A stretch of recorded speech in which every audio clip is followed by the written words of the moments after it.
Bonjour et bienvenue à toutes et à tous. Aujourd'hui, on plonge ensemble dans l'univers de l'homéopathie. Bonjour Sam. On va explorer une notion qui est vraiment centrale, le profil homéopathique. Alors, qu'on soit complètement novice, juste un peu curieux, ou même déjà utilisateur régulier qui cherche à creuser un peu, comprendre ce concept, ça peut vraiment éclairer pas mal de choses sur cette approche de soins. Mhm. Notre objectif, c'est simple. On va essayer de découvrir ensemble ce qu'est exactement ce profil, pourquoi il est si important en homéopathie, et puis comment on peut commencer à peut-être identifier le sien ou celui de quelqu'un de notre entourage. Oui, poser des bases. Exactement. On s'appuie pour ça sur des connaissances, des textes qui expliquent la méthode en détail. C'est parti pour cette exploration. Allons-y. Alors, peut-être pour commencer, un petit rappel rapide sur les fondamentaux. L'homéopathie, ça a été fondé au début du 19e siècle par un médecin allemand, Samuel Hahnemann. Oui, Et le grand principe, celui qu'on cite tout le temps, c'est similia similibus curentur. le fameux... Voilà. Le semblable guérit le semblable.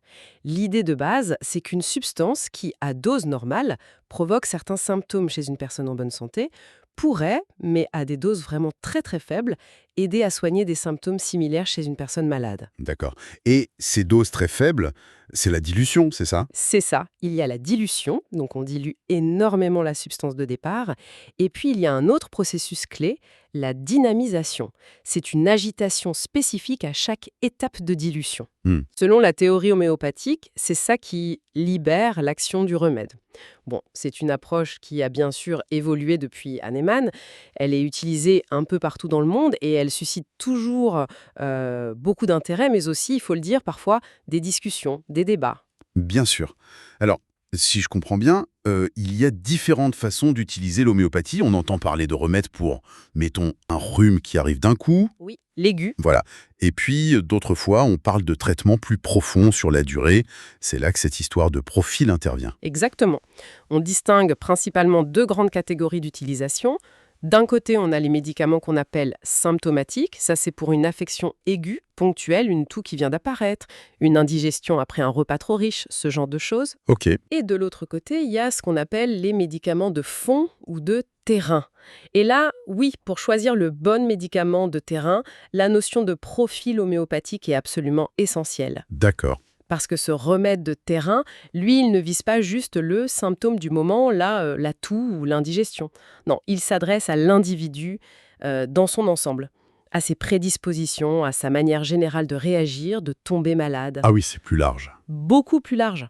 On va prendre en compte son tempérament, son comportement, ses antécédents médicaux, familiaux, ses sensibilités particulières. L'objectif, c'est vraiment d'agir plus en profondeur. Souvent, c'est pour renforcer l'organisme face à des maladies chroniques ou qui reviennent tout le temps, ou même parfois en prévention, pour aider le corps à garder son équilibre. D'accord. Mais alors, ce profil homéopathique, définissons-le un peu plus. C'est quoi, concrètement, une sorte de carte d'identité, mais vue par l'homéopathie? C'est une bonne image, oui, on pourrait dire ça. Les textes de référence parlent d'une empreinte détaillée de l'individu. Ça va bien au-delà de la maladie ou des symptômes qu'on voit tout de suite. Mhm. On cherche vraiment à saisir l'ensemble des caractéristiques de la personne.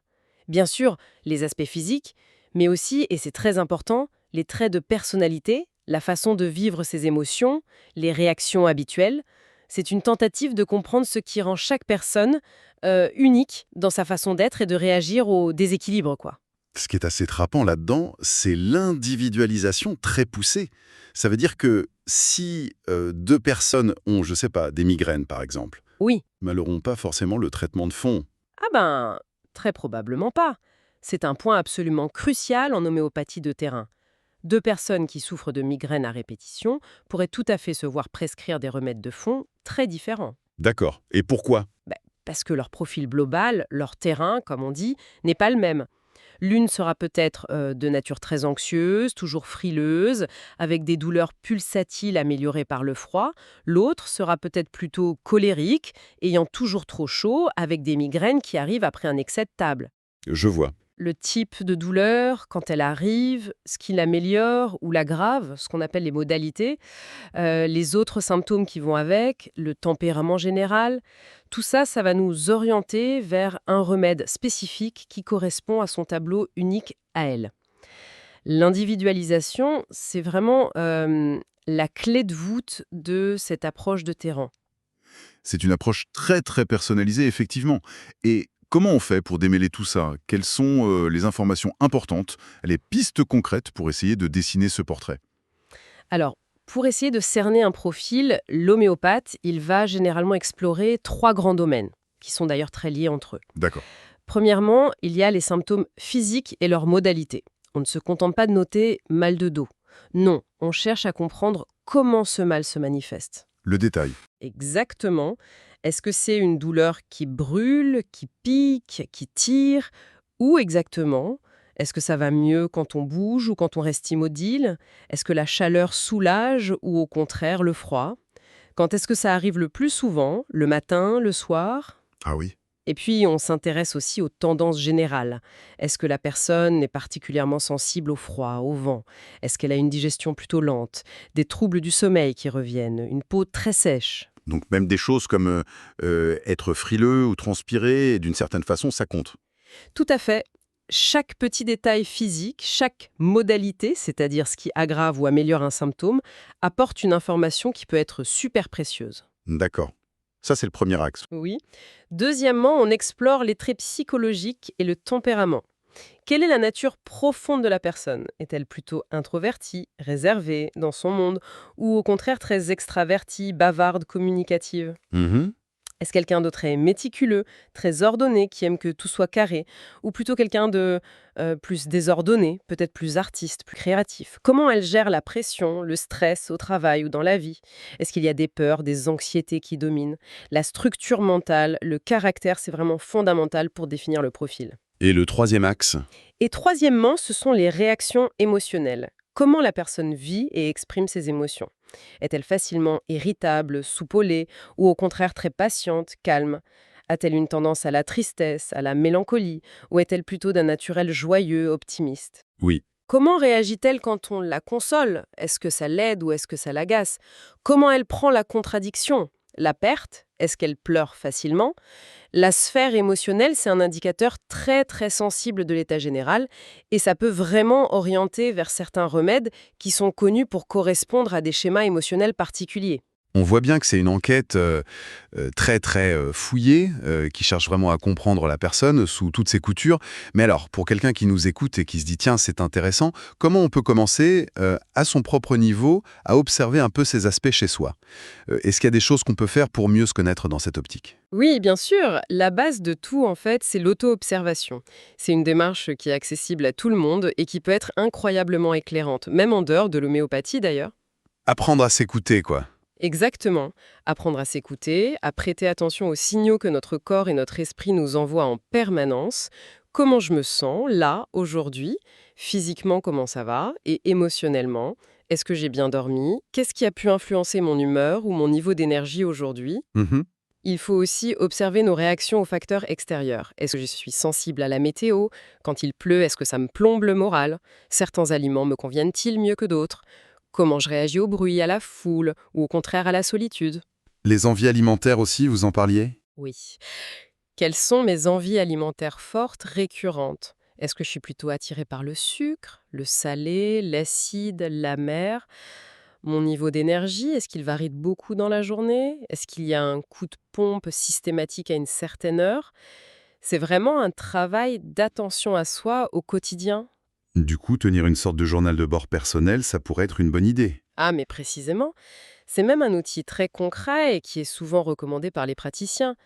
Noter régulièrement, pourquoi pas tous les jours, ces symptômes physiques, leur nature, leur intensité, où ils sont quand ils apparaissent, mais aussi son état émotionnel, l'humeur, le niveau de stress, l'anxiété, ses habitudes de sommeil, ses envies.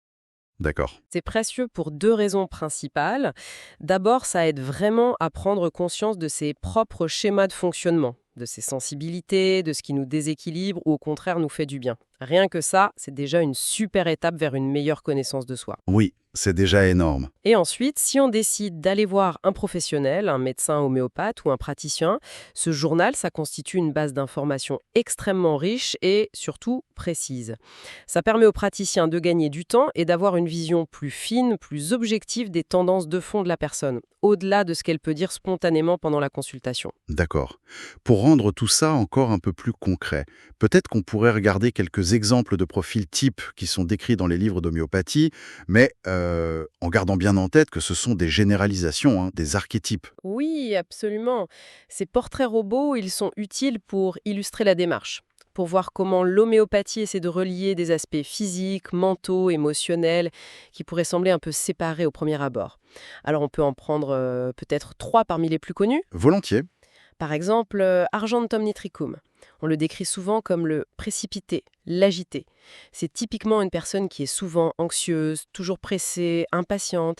Elle peut avoir peur de plein de choses. Le vide, passer un examen, les endroits fermés. L'anxiété d'anticipation. Exactement. Mais elle peut aussi être très vive d'esprit, extravertie. Physiquement, on note parfois une tendance au tremblement, des vertiges. Et un signe très très caractéristique de ce profil, c'est une forte envie de sucre, de sucrerie. Ah, Au niveau des fragilités, on pense souvent aux troubles digestifs, comme les ballonnements, les éructations, parfois des ulcères liés au stress. d'accord. Un autre exemple. Alors, Nux vomica. Lui, on l'associe souvent au stressé, au surmené de la vie moderne. C'est un peu le profil type de la personne, très active, ambitieuse, perfectionniste, Mhm. qui peut être assez irritable, voire colérique, surtout si on la contrarie ou si les choses ne vont pas si vite à son goût. Elle est souvent sensible au froid et recherche les stimulants, le café, l'alcool, les plats épicés. Classique. Voilà. Physiquement, les troubles digestifs sont vraiment au premier plan, des spasmes, des brûlures d'estomac, de la constipation. Et un autre signe fréquent, c'est l'insomnie, surtout en deuxième partie de nuit, avec un réveil vers 3 ou 4 heures du matin et l'impossibilité de se rendormir parce que l'esprit mouline. Ah oui, je vois bien le tableau. Et un troisième homio. On peut prendre Pulsatilla. Là, on est plutôt dans le registre de l'émotif, du changeant. C'est un profil qui correspond souvent à une personne douce, sensible, parfois timide, dont l'humeur peut changer très vite. Elle passe facilement du rire aux larmes. D'accord.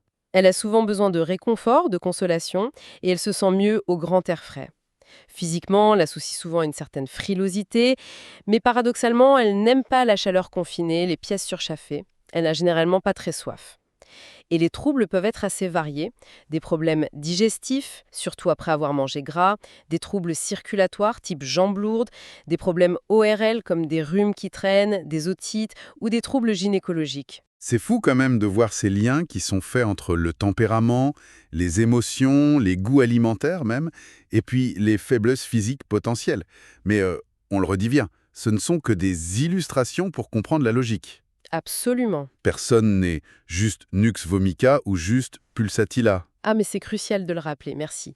Ces profils sont des guides, ce sont des archétypes qui sont basés sur des centaines d'années d'observation clinique par les homéopathes. Ils aident à comprendre la démarche, mais attention, l'autodiagnostic basé uniquement sur ces descriptions, ce serait vraiment une erreur. Oui, Chaque personne est une mosaïque bien plus complexe que ça.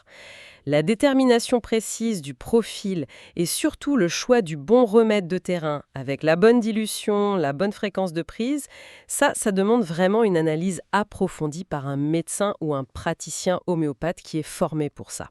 c'est un travail de professionnel. Lui seul pourra, après un interrogatoire vraiment détaillé, qui explore tous les aspects de la personne, son histoire, ses symptômes, ses réactions, tout ce qu'on a dit, identifier le ou les remèdes qui semblent les plus justes à un moment donné. Et cette idée de moment donné, c'est intéressant. Est-ce qu'un profil homéopathique s'est fixé une fois pour toutes ou est-ce que ça peut bouger au cours de la vie? C'est une excellente question. On considère généralement qu'il y a un terrain de base, des tendances constitutionnelles, qui restent relativement stables tout au long de la vie. D'accord. Mais l'expression de ce terrain, elle peut tout à fait évoluer avec l'âge, avec les expériences qu'on vit, les maladies qu'on traverse, les changements importants dans notre environnement ou notre mode de vie. Certains aspects du profil peuvent s'accentuer à une période ou d'autres s'atténuer. Donc le traitement peut s'adapter. Exactement. Un bon suivi homéopathique, ça tient compte de cette dynamique. Le praticien va réévaluer régulièrement si le remède de fond est toujours le plus adapté ou s'il faut l'ajuster, voire en changer.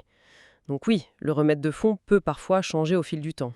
Bien, donc si on essaye de résumer un peu notre exploration d'aujourd'hui, comprendre son profil homéopathique, ça s'inscrit vraiment dans une vision du soin qui est très personnalisée Oui. et qui cherche à agir sur les causes profondes des déséquilibres, sur le fameux terrain, plutôt que de juste masquer les symptômes. C'est une approche qui vise un bien-être peut-être plus durable. C'est tout à fait ça. L'accent est vraiment mis sur l'unicité de chaque personne. Et peut-être pour répondre à quelques questions qu'on entend souvent, oui, l'homéopathie est basée sur ce principe de similitude dont on a parlé, et elle vise une approche globale de la personne. Mhm. Les remèdes, du fait de leur très haute dilution, sont généralement réputés pour leur bonne tolérance. On ne s'attend pas à des effets secondaires chimiques directs, comme avec des médicaments classiques. D'accord. Ils peuvent souvent être utilisés en complément d'autres approches, y compris des traitements conventionnels. Il n'y a pas forcément d'interaction médicamenteuse au sens pharmacologique. Et pour les enfants, les femmes enceintes? Oui, leur sécurité d'emploi présumée, liée justement aux dilutions extrêmes, fait qu'ils sont très couramment utilisés chez les tout-petits, les enfants, et aussi pendant la grossesse ou l'allaitement. Mais attention quand même. Oui, attention, point essentiel, l'homéopathie ne prétend absolument pas remplacer un traitement médical conventionnel qui serait indispensable, notamment bien sûr en cas de maladie grave, aiguë, ou qui nécessite une intervention médicale spécifique, chirurgicale ou autre. C'est complémentaire, pas alternatif dans ces cas-là. Voilà, la démarche la plus sûre, la plus pertinente, c'est toujours d'en discuter avec un professionnel de santé qui est qualifié en homéopathie et qui pourra évaluer la situation globale. Merci beaucoup pour cette synthèse très claire. Franchement, tout ça, ça invite à porter un regard un peu différent, peut-être plus attentif, plus curieux sur notre propre manière de fonctionner au quotidien, hein. Tout à fait. Et ça soulève une dernière petite réflexion pour la route. Au-delà de la recherche d'un remède pour un problème de santé donné, est-ce que tout ce processus d'identification de son profil, cette démarche d'auto-observation attentive que ça demande, est-ce que ce n'est pas en soi une occasion assez fascinante de mieux se comprendre, de découvrir des facettes de soi, physiques, émotionnelles, mentales, qu'on ignore peut-être un peu? C'est qu'une très belle ouverture, oui. On serait d'ailleurs très curieux de savoir si cette discussion a résonné chez ceux qui nous écoutent.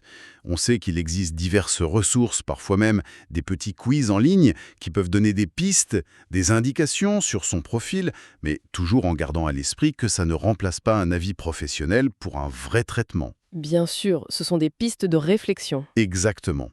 Alors si certaines personnes parmi vous ont déjà fait cette démarche d'explorer leur profil homéopathique, ou si notre échange a suscité des réflexions, des expériences personnelles que vous aimeriez partager, surtout n'hésitez pas. L'espace des commentaires est là pour ça. Vos retours sont toujours très enrichissants pour tout le monde. Oui, partagez vos expériences. Voilà. Merci beaucoup de nous avoir suivis pour cette exploration Merci. et on vous dit à très bientôt pour de nouvelles découvertes.